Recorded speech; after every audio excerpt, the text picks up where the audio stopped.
Hi there. So I'm going to talk to you today about comparing two means. We're going to look at two different problems, hopefully in one segment, depending on my battery life of my iPad. The first one is going to be constructing a confidence interval when we're comparing two means. So let's start with that.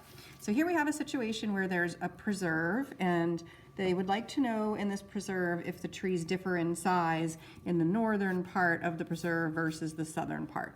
So they took random samples from each half of the forest and they measured the diameters in centimeters, and here are the statistics. All right, we would like to construct and interpret a 90% confidence interval for the difference in the mean DBH in the northern and southern parts of the forest. We're going to use our four-step process. Here goes. State. The state feels a little bit repetitive, but that's okay. We want to construct a 90% confidence interval.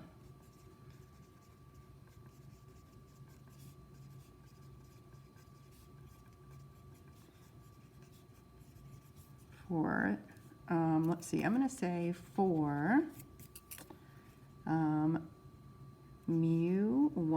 minus mu2, where mu1 equals the true mean diameter of northern trees, and mu2 is the true mean diameter of southern trees.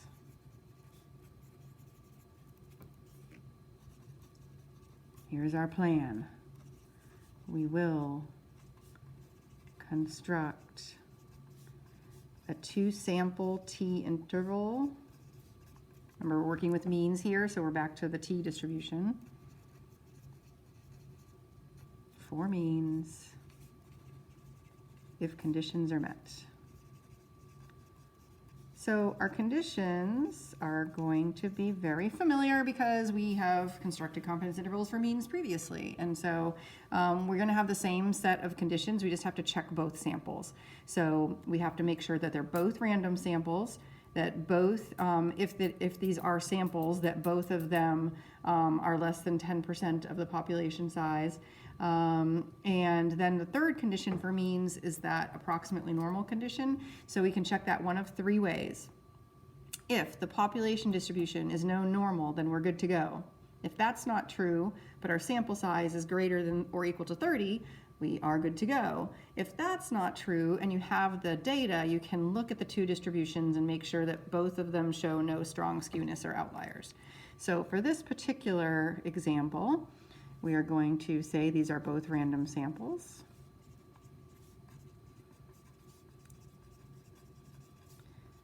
And we can check the 10% condition and say it is safe to assume there are more than 10 times 30. They're both 30 sample size. So I'm going to say more than 300 trees in both the northern and southern areas.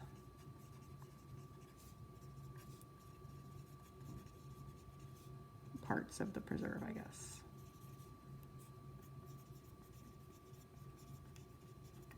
Okay. Now I'm on the do part here. So let's talk about that.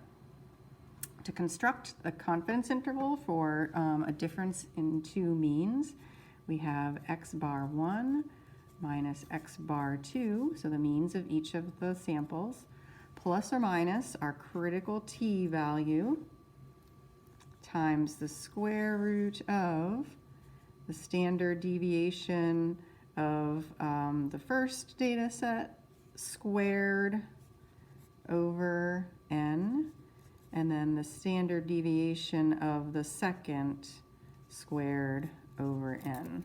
Let me just call that S sub 1, the standard deviation of the first data set. Okay, I have everything I need up here, so I'm going to start my construction.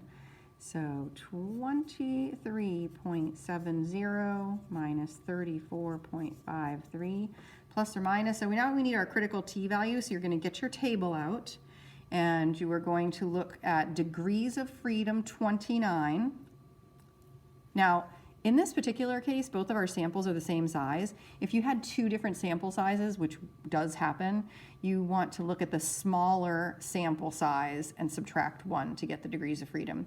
So we're going to use degrees of freedom 29 and 90% confidence, and your critical t-value should be 1.699 times the square root of standard deviation squared over n plus standard deviation squared over n. This sort of boils down to negative 10.83 plus or minus 7.00, which gives us an interval of negative 17.83 to negative 3.83. Now, it's a little awkward when you have negative numbers in your confidence interval, but you want to think about it sort of as direction. So what this is saying here is that in the north, trees on average are between we are 90% sure that they're between 17.83 and 3.83 centimeters smaller, that's what the negative means, than in the south. I'll write that down. Conclude. Again, you can write this lots of different ways. I'm just going to sort of pick one and go with it. Here we go. We are 90% confident that trees in the northern part of the preserve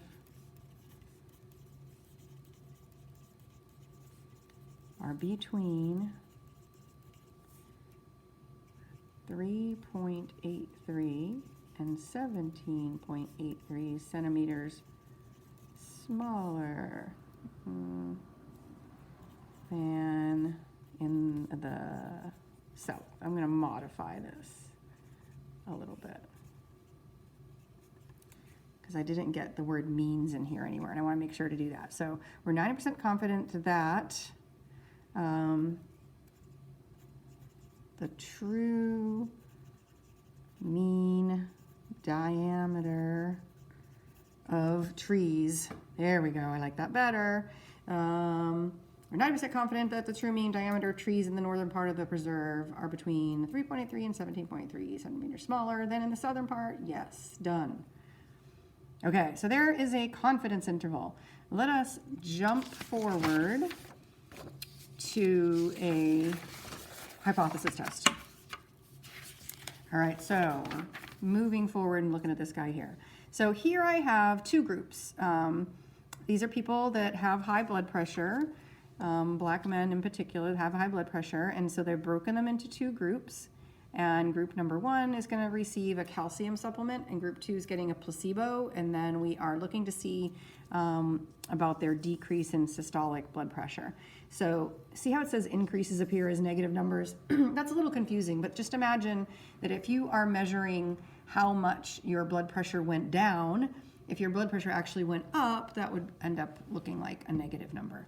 All right, so the first thing you need to do is put this data into the calculator, L1 and L2. It does not matter that there's a different number of things in each data set because we're not subtracting them like we did with paired data. We're looking at the two distributions individually. All right, so you want to put those in the calculator, and then you want to do some one variable statistics for each of those. And when you do that, you should get, let's see, I'm going to call this group group 1 and group 2. And so from the calculator, you should get x bar 1 is 5, s of x1 is 8.743, n is 10, and then for the second distribution, you should get negative 0.273, 5.901, and n is 11. Good. All right, here we go. State. We want to test. So similar to the proportions, you can write this different ways. I prefer my null hypothesis to be mu1 equals mu2, but it is totally equivalent